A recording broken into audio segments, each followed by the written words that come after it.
드디어 교회라는 말씀, 이 단어가 5장에 처음으로 등장하게 됩니다. 그 전까지는 그냥 이렇게 주님의 제자들이 모였다, 모인 곳이다 이런 표현을 썼잖아요. 근데 처음으로 에클레시아라는 이 교회라는 단어가 등장합니다. 맞죠? 지금까지 등장 안 했죠. 네. 그래서 이제 예수님을 믿는 사람들의 모임은 교회라는 이름으로 드디어 불리게 됩니다. 교회는 예배당을 말하는 게 아니라 이런 모임을 지칭합니다.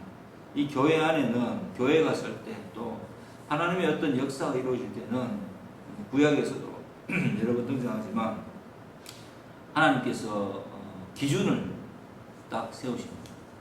그리고 하나님의 지엄하심을 드러냅니다. 어떤 일이 있었습니까? 레위기에 가보면은 그 나답과 아비후, 아론의 아들들이죠. 그러니까 불을 잘못 써서 분향하다가 불이 나와서 그들을 사르게 됩니다. 그리고 불로 인하여서 죽게 됩니다. 또 아간의 문제가 있죠. 여호수아서 7장에 보면은 아간이 시날산 내 함부를 숨겨서 여리고 정복전 때 몰래 숨겨두었다가 들키는 바람에 분노하여서 돌로 쳐 죽임을 당했습니다. 그리고 사무엘 하에 보면 6장에 보면은 이 다윗이 여호와의 궤를 손수레에 끌고 이제 앞에서 춤추며 나오는데 소들이 날뛰는 바람에 우사가 여호와의 궤를 손으로 잡다가 여호와의 분노를 사서 그 자리에서 즉사하게 됩니다. 왜 이 같은 일이 일어나느냐? 하나님이 예수님 교회의 머리이시기 때문에, 그리고 그 교회는 거룩함을 가장 중요하게 생각합니다. 구별되었고 오직 예수만 올려드리고 오직 예수님이 우리의 주인 되는 것을 받아들이고 그 속에서 순결함을 지키고 살아가야 된다는 그런 출발점을 가지게 되는데, 거기에 대해서 뭔가 외식적인 행동, 자기 마음대로 하는 어떤 행동들이 나타나게 된다면 그냥 그 마음을 하나님께서 엄중하게 벌하십니다. 제가 오늘 설교 제목을 원죄와의 전쟁이라고 하는데, 원죄가 무엇입니까? 우리의 마음대로 하는 것, 내가 보기에 좋고 내가 옳다고 생각하고 내가 그러다고 생각하고 내가 판단 기준을 세우는 것을 원죄라고 합니다. 그래서 사실 나답과 아비후가 이런 생각을 안 했겠어요? 꼭 불은 다 불이지. 괜찮다. 불이 다 불이지. 하고 잘못된, 그렇지 않은, 명령하지 않은 불로 분향을 했을 때 하나님께서는 진노하셨습니다. 마찬가지로 아간도 이깟 외투 하나 숨긴다고 편하겠냐 라는 마음으로 거룩한 전쟁, 정복전을 시작할 때죠. 그때 빼돌렸을 때 하나님께서는 역시 진노하셨습니다. 그러니까 정복전이 뭐예요? 약속의 땅을 새롭게 이제 세우는 것이죠. 약속의 땅에 들어가서 하나님의 뜻대로 살아가는 백성들이 나라를 세우는 그 시작점이 있는 정복전, 여리고 전투의 상징적인 의미입니다. 그래서 그곳에 터에다가 만약에 어떤 걸 다른 걸 세우는 자는 어떻게 했습니까? 자손이 죽는 그런 일을 당할 것이다라고 엄중하게 경고했는데, 아간 때문에 아이성 전투 때, 그 다음 전투 때 이스라엘 백성들이 많이 죽게 됐습니다. 나답과 아비후가 아론의 아들들이 분향을 잘못했을 때에도 이런 말을 합니다. 모세가 이 일 때문에 너희 아들들이 둘이 죽었기 때문에 절대 복하지 마라. 슬퍼해야 할 것은 이들이 여호와의 명령을 어기고 그릇된 불로 분향하는 이런 불상사가 일어나는 것을 슬퍼해야 됩니다. 왜?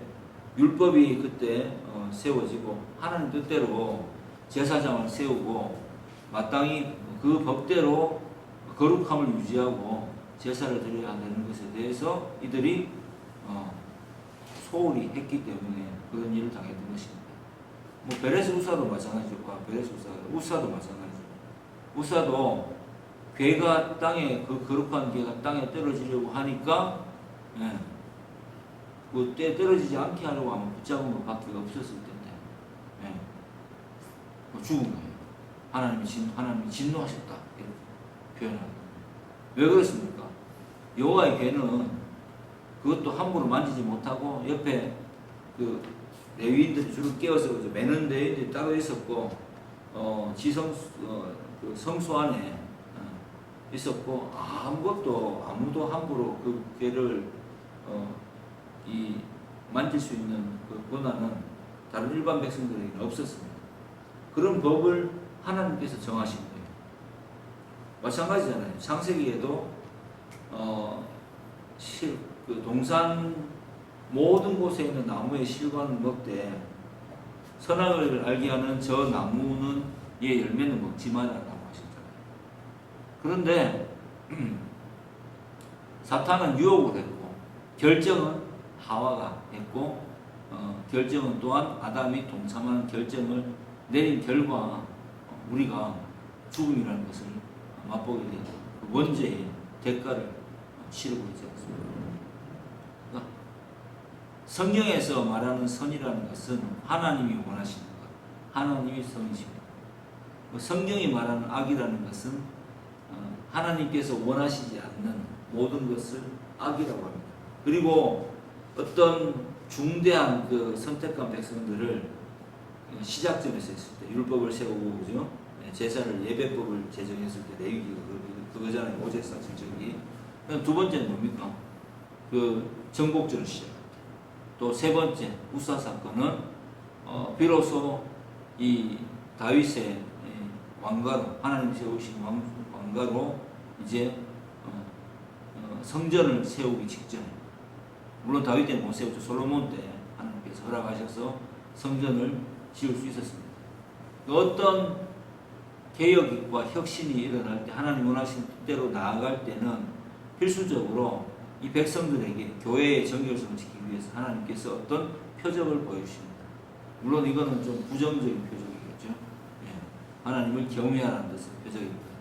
그런데 아나니아와 이 삽비라는 그러한 죄를 교회가 출발하는 이 시기에 저지른 것입니다. 그래서 이들은 자기가 이 왕이 되고 자기가 스스로의 판단자가 된 그 죄 때문에 교회의 정결성을 해쳤기 때문에 그 자리에서 죽게 된 것입니다. 그 베드로가 이야기하지 않습니까? 굳이 땅값 얼마를 그렇게 감출 필요가 있느냐? 땅이 그대로 있을 때는 네 땅이 아니냐? 판회도 네 돈이잖아. 그런데 왜 그거를 다 파란 것처럼 왜 속이느냐? 그냥 네가 원하는 마음에 감동되는 대로 내면 됐을 것인데, 왜냐하면 예루살렘 교회 안에는 뭐 모두가 다 이제 성령의 큰 은혜로 여기 나오잖아요. 큰 권능, 큰 은혜, 그죠? 큰 두려움, 크게 두려움, 이렇게 크다, 메가라는 것을 강조합니다. 그래서 큰 권능은 뭐냐면 외적인 그 사람들을 향한 복음을 전하기 위한 기적과 표적과 이사를 뜻하겠죠. 그 다음에 큰 은혜는 무엇이냐? 내부적으로 공동체 안에 일어나는 서로를 사랑하는 하나님의 사랑으로 서로를 사랑하는 마음이 이렇게 드러나게 되는 것을 큰 은혜라고 표현합니다. 사도행전 11장에도 한번 가보세요. 사도행전 11장 찾아보겠습니다. 11장에도 은혜라는 말이 등장합니다.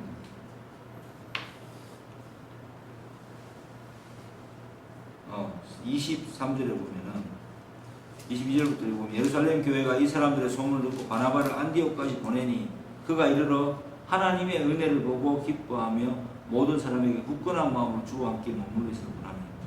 그 앞에 뭐 어떤 얘기 있습니까? 주의 손이 그들과 함께 하시면 수많은 사람들이 믿고 죽게 돌아오니라. 그러니까 교회 안에서 은혜를 맛보게 되는 것입니다. 그리고 교회 안에서 은혜는 서로 나눔으로 나타나게 되는 것을 볼 수 있습니다. 옛날에 그런 광고가 있었잖아요. 새로운 가족. 말 그대로 교회 안에서 교회가 새로운 거룩한 가족이다, 식구다, 이렇게 이제 표현을 하고 있는 것입니다. 이 중대한 시기에 누가는 사도행전을 기록하면서 바나바와 그리고 아나니아와 삽비라를 딱 대조시킵니다. 그래서 이때는 그러면 사유재산이 인정이 안 됐느냐? 당연히 인정이 됐죠. 그냥 다만 자발적으로 냈다는 이야기입니다. 서로 자기 것을 자기 것이라 주장하지 않았다는 것은 다 막 내가지고 사도들이 다 알아서 하세요, 이게 아니라 자기가 감사함으로 낼 수 있는 만큼 냈고, 거기에 대해서 예를 들어서 이제 사도들이 그걸 가지고 모여 있는 것을 가지고 그 필요에 따라서 나눠줬다는 이야기지. 집 팔고 논 팔아갖고 뭐 옛날 그 부흥사 목사님들이 말하듯이 다 헌금 내가지고 빚을 지고라도 헌금을 다 내가지고 그 다음에 알아서 다 막 교회 위해서 이런 건 아니었어요. 이미 그게 아니지 않습니까? 여기에 혜택자는 누구입니까?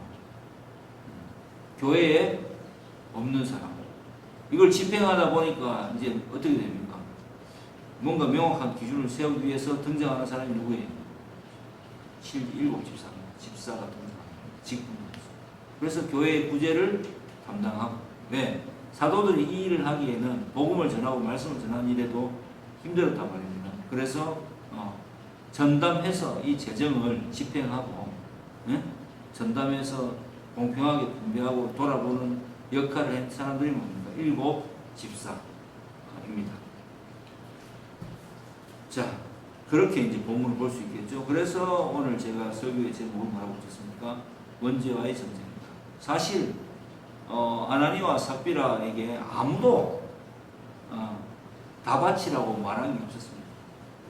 그들 스스로가 팔아가지고 자발적으로 바치려고 하는데 꼭 다 바친 것처럼 보이고 싶어하는 그 거짓된 마음, 성령의 음성을 거스리는 그 마음이 바로 있었기 때문에 문제가 되었던 거지.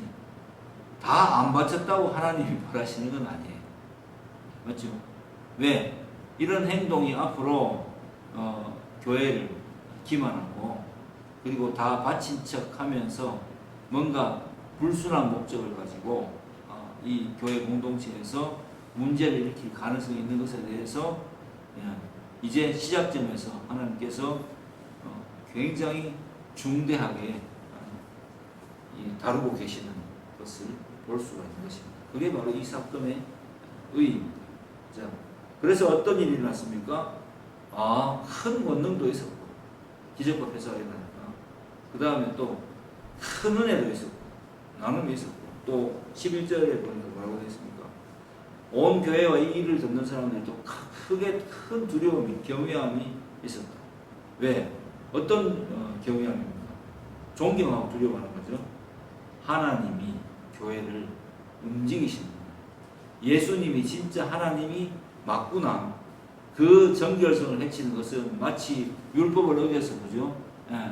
징계를 당한 것처럼 역시 이 교회에 있는 교회의 권위를, 하나님의 그 뜻, 성령의 음성을 기만하는 자에게는 심판이 내려주는구나라는 것을 딱 보여주고 있습니다. 그런 의미에서 이 사건이 이렇게 기록이 되어 있는 것입니다. 자, 우리 여러분들 어떻습니까? 오늘 본문을 보면서 여러분들은 아나니아와 삽비라에 너무 집중을 했는데, 저는 뭐가 보였느냐 하면은 교회라는 단어가 보였다는 것이 제일 중요했고, 그 다음에 앞쪽에 큰 권능과 큰 은혜가 저는 굉장히 눈에 들어왔었어요. 그래서 이 헬라어를 보면 메가라는 단어가 이제 여기에서 나오거든요. 이 메가라는 말이 등장합니다. 이 정확한 큰 권능이 뭐냐면은 비나메이 메가레이라는 게 이제 큰 일이라는 뜻입니다. 어마어마하게 큰 거죠. 메갈로돈 이런 거 알잖아요. 엄청난 그 권능의 실체는 예수를 증거하는데 외적으로 증거할 때 사용되게 됩니다. 그건 뭡니까? 사도들의 손에서 일어난 것이 아니라 하나님께서 사도들의 손을 통하여서 일으키신 표적과 기사. 큰 은혜는 뭐예요? 큰 은혜는 사람들이 그 하나님께 그냥 좋게 보였다 이런 뜻이 아니라 공동체 전체 위에 어떤 하나님의 뜻이 임해서 자기 것을 자기 것이라고 주장하지 않는. 그러니까 무조건 사도들이 받았다 다 같이 세우고 이 말이 아니라 이거를 주신 하나님께서 나에게 지금 이렇게 있게 주신 목적, 저 사람보다 내가 많게 가질 수 있는 목적은 주신 그 뜻은 바로 나누기 위함이다. 우리가 항상 헌금 기도할 때 듣는 말 있잖아요. 흩어 구제하여 더욱 구하니 이렇게 되느라. 이게 말이 안 되잖아요, 사실. 흩어 구제하는데 내 소유가 줄어들지 어떻게 더 늘어나는 일이 있겠습니까? 이거는 이제 성령의 역사로만 설명할 수 있어요. 우리가 항상 먼저 목적을 정하고 쓰면 하나님께서 그 목적을 우리가 정한 목적보다 더 크게 우리를 사용하시기 위해서 더 베풀어 주신다라는 것이 바로 이 그 말씀의 참된 의미죠. 그래서 큰 은혜의 결과가 뭐냐? 궁핍한 사람이 없었다가 큰 은혜의 결과입니다. 예.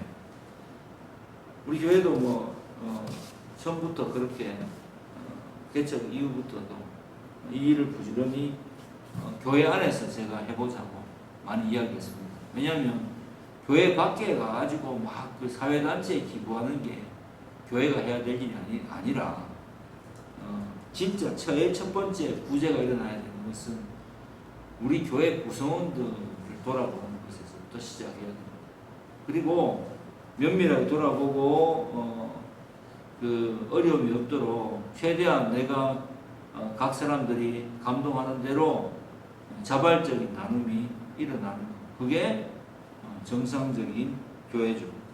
그래서 이제 그 자발적으로 나누었지만 함부로 이렇게 여기에 보면 굉장한 또 배려가 있습니다. 그 사도들에게는 드러났지만 어떤 사람은 또 자기의 너무 궁핍한 것을 숨기고 싶어 하지 않겠습니까? 자존심 때문에. 그런 것까지도 다 돌아봐서 아니면 또 민폐를 끼치는 게 싫어서 쉬쉬할 수 있잖아요. 사람은 또 각자 다르게 다 행동한 법이니까. 그런 배려까지도 감안해서 어떻게 합니까? 예, 직접 자발적으로 도울 수도 있지만 내가 모르는 이 사람도 있을 수 있기 때문에 어려움을 모르는 사람이 있을 수도 있기 때문에 그것을 어떻게 했다고요? 사도들에게 발 앞에 내어놓고 사도들이 잘 판단해서 각 사람의 필요를 따라서 나누게 했다라는 것이 큰 은혜의 주된 내용입니다. 신기하죠? 우리가 생각하는 은혜와 좀 다르죠? 우리는 은혜를 어떻게 받아들입니까? 우리는 은혜를 마음에 내가 눈물을 흘렸다. 내가 뭔가 크게 막 감동을 먹었다. 이걸 은혜를 착각합니다. 근데 그거는 감동이지. 내 스스로도 영적 체험을 한 거지. 은혜가 아니지는 않지만 진짜 교회 안에는 어떻게 있느냐면 교회를 대상으로 큰 은혜가 일어나는데 그 은혜는 어떻게 일어납니까? 딱 보여주잖아요. 먼저 내 가치관의 변화가 나타나죠. 이 가치관의 변화는 필연적으로 행동의 변화를 가져옵니다. 그렇죠? 그래서 행동의 변화가 일어나고 그 다음에 이제 그것에 대한 어떤 그 분위기가 창출되죠. 말 그대로 분위기 창출되는 진짜 분위기가 딱 바뀌게 되죠. 그리고 그 안에 있는 사람들이 다 함께 이건 하나님이 하시는 일이다라고 인정하게 되는 역사가 일어나죠. 그게 바로 은혜의 실체, 교회 안에 있는 은혜의 실체다라고 오늘 성경이 보여주고 있습니다. 그럼 우리는 은혜를 받은 것을 어떻게 표시해야 될까요? 내 주변에 있는 사람들, 특히 믿음의 길을 걸으락 말락 하거나 걷고 있는 형제 자매들에게 먼저 조심스럽게 그 상황을 살펴보는 그러한 눈들이 필요합니다. 그게 바로 이제 제일 열심히 해야 될 분들이 바로 집사님들이에요. 그 직분을 받고 면밀하게 돌아봐야 됩니다. 그리고 이제 장로교회에서는 그 가르치는 장로는 목사고, 또 사역하는 돌아보는 장로는 말 그대로 장로인데, 그 장로님들이 집사님들의 보다는 나이가 있고 경험이 있으니까 인생의 경험을 가지고 교회 안에서 면밀히 살펴서 집사들한테 가서 집사님들에게 이러이러한 상황이 발생했는데 어떻게 도울지 한번 함께 고민해보자 해서 집사님들이 그 재정에 가지고 있는 재정에 맞게 집행하는 것, 그게 원래 직분의 의미예요. 근데 오늘 이제 재정에 관한 부분만 그렇고 또 알 수 있는 것이 그것보다 더 중요한 것은 뭡니까? 스데반도 7 집사 중에 한 명이었는데 복음을 전하다가 순교당하죠. 예, 복음을 전하는 것도 그것이 가장 큰 이 직분의 사명이다라고 볼 수 있겠습니다. 그래서 칼빈은 이렇게 말했어요. 큰 권능을 성령께서 사도들의 증언을 효력 있게 하시는 역사다. 큰 권능이라는 것이 성령께서 사도들의 증언을 효력 있게 하시는 역사다라고 보았고요. 그 다음에 복음의 이 능력과 복음의 열매가 함께 나타나는 이 모습을 딱 보여줍니다. 그래서 저는 큰 권능과 큰 은혜에 주목을 했습니다. 그 결과 어떤 일이 일어났습니까? 하나님이 살아계시구나, 진짜 하나님은 지금도 역사하시는구나 라는 것을 이 온 교회 공동체와 또 이 일을 듣는 사람들이, 예루살렘 사람들이 느끼고 하나님을 경외하고 교회를 두려워, 무서워한다는 말이 아니라 무섭기도 하고, 진짜 하나님 역사가 일어나니까 그 능력에 압도당하기도 하고, 이런 일들이 벌어졌음을 우리가 알 수가 있습니다. 자, 이제 여러분들 질문을 한번 하고 있습니다. 오늘 크게 길게 설교할 게 없죠. 아나니아와 삽비라는 소유를 팔아 얼마를 자기 몫으로 떼어놓았는데 하나님을 속여 죽게 되었습니다. 이 두 사람은 믿음이 없다고 봐야 할까요? 아니면 믿음이 작지만 있다라고 봐야 할까요? 저 또한 신앙생활과 현실 사이에서 매일 갈등하는 제 자신은 아나니아와 삽비라 같은 삶을 살고 있지는 않은지 돌아보게 되는 한 주였습니다. 이건 자기의 묵상이고요. 그 다음에 위의 질문, 믿음이 없다고 봐야 되냐, 믿음이 작지만 있다고 봐야 되느냐. 예수님께서 하신 비유가 있죠. 씨 뿌리는 비유가 있어요. 그 비유의 핵심이 뭐라고 했습니까? 우리가 옥토가 되자가 아니라고 했습니다. 밭이 정해져 있다. 어떤 밭에 가면은 돌에 길가에 뿌려지시는 아예 바로 아무런 열매도 맺지는 못하고 죽어버립니다. 그 씨가. 그리고 우리가 복음을 전했을 때 길가에 사람들이 복음을 전하면 아무 열매도 맺지 못합니다. 두 번째로는 뭡니까? 돌짝밭에 뿌려지듯이 잠시 반응하는데 곧 사그라들고, 또 그 다음 세 번째로 가시덤불, 세상의 염려와 재리의 유혹, 돈 욕심 때문에 맡겨진 사람들, 결국 결실을 맺지 못한다. 누가 결실을 맺습니까? 옥토만 결실을 맺습니다. 그러면 전통적으로 뭐 개혁주의 입장에서는 아나니아와 삽비라는 믿음이 없다라고 봅니다. 복음주의, 모두가 사랑해요, 모두가 다 구원받는다, 만인 구원을 펼치는 복음주의 계열에서는 그래도 믿음이 있었기 때문에 그렇지 않겠냐라고 조심스럽게 그렇게 말하고, 좀 하나님께서 그래도 뭐 교회 안에 있으니까 천국은 보냈겠지만 징계로서 죽음을 맞게 하셨다라고 표현하는 그런 이제 주장하는 그런 분들도 있습니다. 저는 당연히 뭐 제가 우리 교회가 개혁교회를 하기 때문에 그런 이야기를 하기도 하겠지만은 제일 중요한 것은 이 사람들은 믿음이 없다라고 저는 그냥 가시 덤불 속에 부러지시다. 세상의 재리와 유혹에 맞게 결실하지 못한다. 이들은 뭐 베드로가 말하지만 아니 지도를 가지고 자기 돈처럼 쓰면 되는 거고 얼마를 썼든지 간에 내가 진실하게 말했으면 되는 아무 문제 없는 것인데 자기를 드러내기 위해서 자기가 올라가기 위해서 어떻게 했습니까? 성령을 속였죠. 그렇기 때문에 믿음이 있다고 보기는 그렇겠죠. 성령의 음성에 순종하지 않고 어떻게 했습니까? 사탄이 그렇게 만들었다라고 했죠. 사탄이 네 마음속에 가득해서 표현해 보십시오. 사탄이 네 마음에 가득하여 네가 성령을 속이고 땅값 얼마를 감추느냐. 이게 무슨 말입니까? 네 마음속에 사탄이 유혹을 했을 때 네가 왜 결정을 그렇게 하느냐라고 4절에 이야기하잖아요. 땅이 그대로 있을 때는 이 땅이 아니었어? 이 땅이었잖아. 팔았을 때도 네 마음대로 할 수 없어서 할 수 있었잖아. 이건 네가 선택한 거야. 다 안 팔았다라고 이야기 모두 다 팔아서 다 이 돈이 전부라고 이야기 안 한다고 누가 아무도 뭐라 할 일이 없었다는 얘기죠. 근데 너희가 스스로 너희 자신을 위해서 성령을 속였기 때문에 하나님께서는 그것에 대해서 준엄하게 심판하신다. 이렇게 이제 베드로가 말하는 것을 보았을 때 말 그대로 사탄이 유혹하지만 결정은 누가 한다? 사람이 하는 거죠. 신앙이라는 게 항상 행동을 동반할 수밖에 없어요. 내 마음속에 두 가지 법이 존재하잖아요. 근데 사도 바울은 로마서 7장에서 뭐라고 합니까?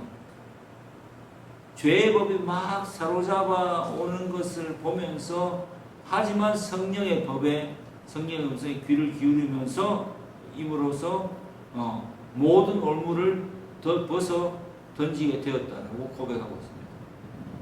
그러니까 예수를 믿는 사람은 성령의 음성을 듣게 되겠죠. 성령은 무엇입니까? 말씀의 영이시요 하나님이시요 그 다음에 동시에 믿음을 주는 주체자이십니다. 그 믿음에 전적으로 순종하라고 옥토로 우리를 부르신 거예요. 우리를 옥토 만들어 주신 거죠. 여러분들 마음속에 이렇게 보면 돼요. 갈등하지 말고 갈등하지 말고란 말은 뭘 갈등하지 말라는 말이냐면 내가 그 아나니아와 삽비라인지 아닌지 갈등하고 이런 게 갈등이야. 갈등하지 말고 그런 갈등을 하지 말고 사람은 갈등해요. 무조건 어떤 갈등을 하게 되느냐 하면은 이 돈이잖아요. 예? 내가 힘들게 피땀 흘려서 소위 말해서 버는 돈인데 왜 갈등인지 왜 고민이 생기겠습니까? 그 고민의 끝에 결정하는 것이 성령의 음성에 다시 말해서 말씀에 순종하는 삶이면 된다는 거죠. 그게 믿음의 증거예요. 내가 믿음이 있다 없다 저는 뭐 누구나 다 고민할 수 있다고 생각합니다. 저도 고민하는데 근데 그 고민의 끝에 하나님이 기뻐하시는 어떤 그것은 무엇일까? 라고 생각하고 기도하는 거죠. 주님 뜻대로 제가 쓰기를 원합니다. 하고 묵상을 다 하면 자 마음이 평안해지는 포인트가 분명히 있어요.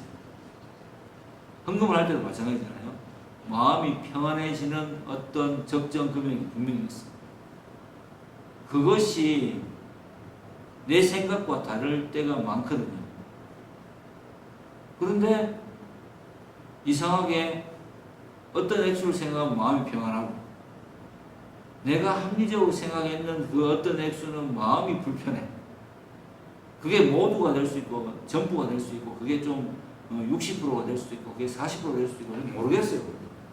근데 분명히 분명한 것은 성령께서 믿는 자의 마음속에서 역사하심으로 그것을 판단할 수 있도록 도우시는 겁니다. 그래서 우리가 마땅히 빌바를 알지 못하는 뭐라고 했습니까? 성령께서 말할 수 없는 탄식으로 우리를 위해서 친히 강구하시고 하나님께서 우리에게 길을 알려주시고 길을 열어주신다는 것을 분명히 로마서에서 약속하고 계십니다. 그리고 바울이 그런 상태였다고 고백하고 있습니다. 두 번째 질문입니다. 아나니아와 삽비라가 하나님을 속이게 되었습니다. 그로 인해 바로 영혼이 빠져나가 죽게 되었다고 하는데 기회를 다시 주지 않은 이유가 무엇인가요? 그만큼 하나님을 기만한 죄가 크다라는 것을 피하기 위한 본보기였나요? 두 개 다 맞죠? 네. 두 개 다. 어떤 하나님께서는 이 신구약 성경을 통해서 구약의 세 개, 신약의 한 개죠, 그죠? 네. 교회의 설립 전에 또 이 어떤 그릇된 사탄의 역사가 일어날 때 그것이 하나님의 거룩함을 방해하는 것이라면 교회의 정결을 해치는 것이라면 근실이 징계하고 심판하신다. 이게 심판이죠. 심판하심으로써 하나님의 살아계심을 보여주신다. 이게 바로 그 말씀의 3절 의미입니다. 세 번째 질문입니다. 보통 어렸을 때부터 이 예화들을 들으면서 전 재산을 바치라고 하는 설교들을 듣는 바람에 헌금에 대해 전 재산을 다 바쳐야 된다는 감각이 생긴 것 같기도 합니다. 집사님 돈이 좀 생긴 돈이 없으면 감각이 안 생기거든. 실제 어디를 보더라도 전 재산을 팔아서 바쳤다는 말이 없는데 말이지요. 오히려 서로의 필요에 대해 돌아보고 작은 것이라도 가진 것을 서로 함께 나누면서 사는 모습이 초대교회 공동체의 모습이 아니었을까 짐작해 봅니다. 근데 여기에서 아나니아와 삽비라는 누가 강요한 것도 아닌데 왜 굳이 자기 소유를 팔아서 바치려고 했을까요? 그리고 차라리 전부 다 낸 것이 아니라고 정직하게 말했다면 하나님께 진노를 사지 않았을까 하는 생각을 해보았습니다. 맞습니다. 왜 굳이 자기 소유를 팔아서 바치느냐? 사람에게는 원죄가 있다고 했잖아요. 예. 특히 믿음이 없는 사람들이 하는 행동을 보면 누구를 위해서 합니까? 자기를 위해서 합니다. 그래서 자기가 뭔가 드러나는 일을 해보고 싶었겠죠. 당연히. 그래서 땅 다 팔아서 일부를 내면서 전부를 낸 것처럼 해서 자기의 지위를 확보한 동시에 또 먹고 살고도 있어야 되잖아. 그래서 자기가 그냥 그거를 숨겼을 뿐이거든요. 보통 다 그렇지 않나요? 그 보통이라는 말 속에 힘도 있습니다. 성령이 아니고서는 아무도 헌신할 수가 없어요. 우리의 헌신은 그럼 우리가 기계냐 로봇이냐 그건 아니죠. 성령의 음성을 들어야지 비로소 우리는 거기에 대해서 결정하고 반응할 수가 있는 것입니다. 사탄의 유혹도 마찬가지잖아요. 모두가 사탄의 모두를 유혹합니다. 그랬을 때 결정은 누가 합니까? 스스로 하는 거예요. 자, 그러면 저는 성령이라는 이 단어를 좀 진짜 주님께는 좀 죄송하지만 굳이 비유를 하자면 이렇게 비유하면 좋지 않을까요? 에디슨이 한 말이 있잖아요. 현재는 1%의 노력과 재능과 99%의 노력을 통해서 만들어진다. 재능이 1%가 없으면 안 된다는 이야기입니다. 이 이야기가. 만약 노력이 중요했으면 천재라는 게 별거 있나? 100% 노력하면 된다. 이렇게 말했겠죠. 근데 에디슨이 한 말의 삼뜻은 뭐냐면 1%의 재능이 있어야지 99% 노력을 할 수 있다는 것입니다. 성령께서는 이렇게 이해하면 돼요. 우리는 예수를 믿는데 하나님 좀 알아서 안 해주시나? 해주시죠. 1%의 재능을 주신 거예요. 다른 사람에게 없는 유일한 일을 주신 겁니다. 그게 전부가 될, 100도 될 수 있죠. 그것은 뭐에 달렸다? 일은 주어진 거고 99는 내가 해야 되는 거죠. 그러니까 일이 주어졌으니까 99를 할 수가 있는 거예요. 왜냐하면 일이 뭔지를 아니까 어떻게 살아라는 말씀이 무슨 내용인지를 나는 다른 사람과 다르게 알아버렸으니까. 그러면 그 다음부터 어떻게 해야 돼요? 갈등하면서 고민하면서 결정하는 99%의 노력이 필요하죠. 근데 사람들에게는, 보통 사람들, 자연인들에게는 1%의 믿음이 선물로 주어지지 않은 거죠. 그러니까 이 아나니아와 삽비라 같은 사람들은 일이 주어지지 않았으니까, 그죠? 자기의 마음대로 자기를 위해서 100% 사는 거잖아. 얼마나 참 적절하게 잘 처리했습니다. 교회에서, 그죠? 신생단체인 교회에서도 인정을 좀 받고, 자기 생각들은 내 생활의 어려움도 겪지 않고, 그렇게 살려고 작정한 결과가 이거 아니겠어요? 네. 그래서 믿음의 갈등은 너무 당연한 거고, 99는 1%를 받은 사람만이 할 수 있는 거지. 네. 안 그래도 우리 어제 이제 제 만나는 모임에서 운동 끝나고 나서 그런 얘기를 했어요. 결국 재능이 있어야 된다. 아니다. 노력으로 된다. 근데 결국 재능이 1%가 있어야 되죠. 그 재능이 무엇이냐? 좋아하는 마음이다. 저는 그렇게 표현을 하고 싶었어요. 그 운동을, 어떤 특정 운동을 좋아하는 마음이 재능이에요. 내가 좋아하지 않는데 하겠냐고. 그리고 운동신경이 남다르다. 물론 그 재능이 될 수 있습니다.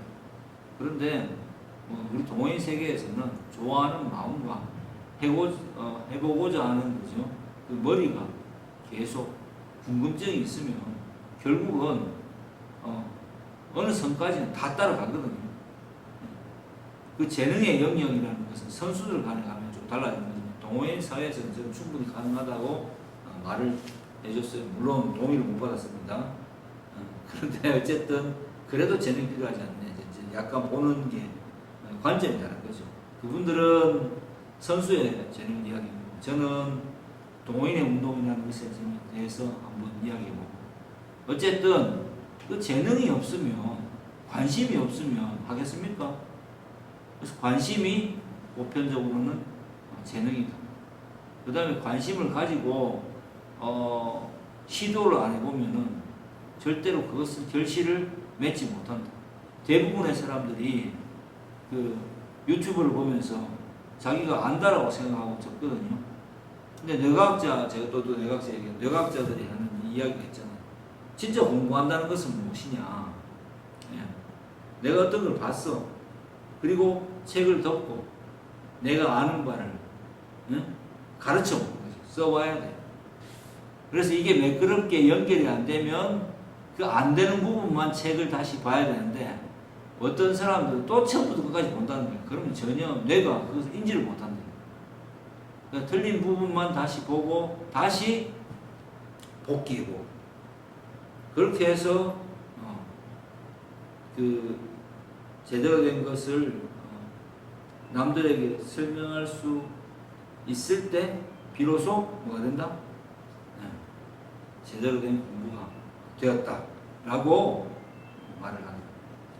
그 다음 거 질문, 비슷한 질문이죠. 아나니아와 삽비라가 모든 소유를 팔아내었다고 말한 것은 다른 사람들에게 자신의 신앙이 크다는 것을 보여주기 위해서라고 생각되는데, 하나님께서는 속인 일에 대하여 벌하시는 거예요. 맞습니다. 속인 일과 자신의 신앙이 커 보이려고 하시는 게 한 게 똑같잖아요. 동일한 말이니까. 그것 때문에 벌하시는 거죠. 단순한 질문입니다. 5장 3절 말씀에 베드로는 어떻게 땅값을 숨긴 것을 알았을까요? 그리고 그 시대의 거짓말의 대가는 너무도 충격적입니다. 베드로는 성령이 충만하기 때문에 그 성령의 충만함으로 뭘 알게 됐습니까? 꿰뚫어 보는 거죠. 그 사람 마음속에 마귀가 있는지, 그죠? 병이 있는지. 이 베드로가 자기의 능력이겠어요? 하나님께서 교회를 세우실 때에 사도들에게 부여하신 그 특별한 능력입니다. 그것을 통해서 뭘 했습니까? 베드로가 교회를 세우고 복음을 대외적으로 전하잖아요. 그래서 알게 되었겠죠. 그리고 그 시대의 거짓말의 대가는 너무도 충격적입니다. 그 시대에 이제 교회가 서는 시대에 어떤 일이 행해지는 시대에는 하나님께서 분명히 어떤 표적을 보여주십니다. 부정적이든 긍정적이든 뭐 모세와 아론에게는 돌파 또 쌍난 지팡이 나중에는 또 증거로 삼기 위해서 그 다음에 그 성막에 대한 설계 이런 것들을 분명히 주시잖아요. 그럼 그 지성소 성소가 온전하게 이제 예수 안으로 옮겨졌고 예수님께서 성전 되시고 그 성전에 거하게 된 자가 교회죠. 그래서 그게 오늘날의 교회의 정확한 개념이겠습니다. 자, 모든 질문을 대한 답을 했는데 마지막으로 이제 그 말씀하신 게 거짓말의 대가는 너무도 충격적입니다. 지금도 그럼 거짓말하면 이런 대가를 받느냐 이렇게 질문할 수 있을 것이고 또 이런 질문에 대해서 하나님은 그러면 인간은 사람을 사랑하신다고 했는데 너무한 거 아니냐 라는 접근이 있을 수 있겠죠. 근데 항상 저는 이런 질문을 할 때 복음주의 계열은 어떻게 생각합니까? 인간의 가치부터 생각해서 이 인간의 질문에 대답해 주기 위한 것이 복음주의적 계열에서는 학자들의 한결같은 노력이다라고 저는 보아집니다. 딱 기준이 그거예요. 그런데 성경 속에서 다루어지는 모든 사건에서 이 성경 구속사를 다루잖아요. 예수님의 구원의 역사를 다루는데 이 속에서 많은 사람들이 죽어요. 특히 이스라엘 공동체에서 출애굽할 때 진짜 많은 사람들이 죽어요. 왜 죽습니까? 우상 숭배하다, 불평불만하다 죽습니다. 신약에 와서는 그럼 어떻게 되느냐? 신약에 오면 천만다행이죠. 그 죄가 어느 정도의 죄냐면 불평불만한 죄가 동물들의 그죠? 자기를 대신해서 대속 제물을 동물들을 죽여서 피를 흘려서 불에 태워야지 겨우 그 기간만큼의 죄가 사해지는 그런 시스템입니다. 근데 그걸 단 한 번의 제사로 끝낸 게 바로 십자가 사건입니다. 그래서 그게 복음입니다. 복음이 뭔지를 잘 체감 못하는 것인데 죽을 수밖에 없었던 사형에 해당된다고 하는 죄를 보속 제물로 바쳐서 겨우겨우 면함을 받다가 예수님께서 하나님이신 예수님께서 단 한 번의 죽음으로 십자가의 죽음으로써 그 모든 피 흘림을 완전히 대속하시고 그 피 흘림에 대한 대가가 나로 인해 주어졌다는 것을 인정하는 자를 교회로 삼으시고 십자가의 은혜를 부어주시는 거예요. 그게 십자가의 참된 의미입니다. 예. 그래서 하나님은 인간을 사랑하십니다. 그리고 결론적으로 봤을 때 칼빈이 본 이제 하나님의 선택이라는 것은 저는 요즘 와서 또 다른 의미로 깨닫는데 성경에 나타나는 많은 사건을 보니까 이 사건들이 누구 때문에 일어났느냐? 인간은 하나님 앞에서 그 피조물이에요. 근데 놀라운 것이 그 피조물 중에서도 하나님께서 소위 말해서 딱 등급을 나누시더라. 선택된 자를 교회를 세우시고 교회겠죠. 결국 참된 교회를 세우고 구원하시고 마침내 이들에게 하나님 자녀들에게 새하늘과 새 땅의 맛을 보여주시기 위해서 나머지는 들러리로 세우시더라고요. 여기에 대한 바울의 자세한 설명이 있죠. 로마서 12장이 뭡니까? 주는 로마서 9장이니까 주는 토기장이신 귀하게 쓸 그릇을 만들 것, 천하게 쓸 그릇을 만들 것, 아예 그릇이 되게 안 할 수 있는 권한도 있으시니까 우리는 오직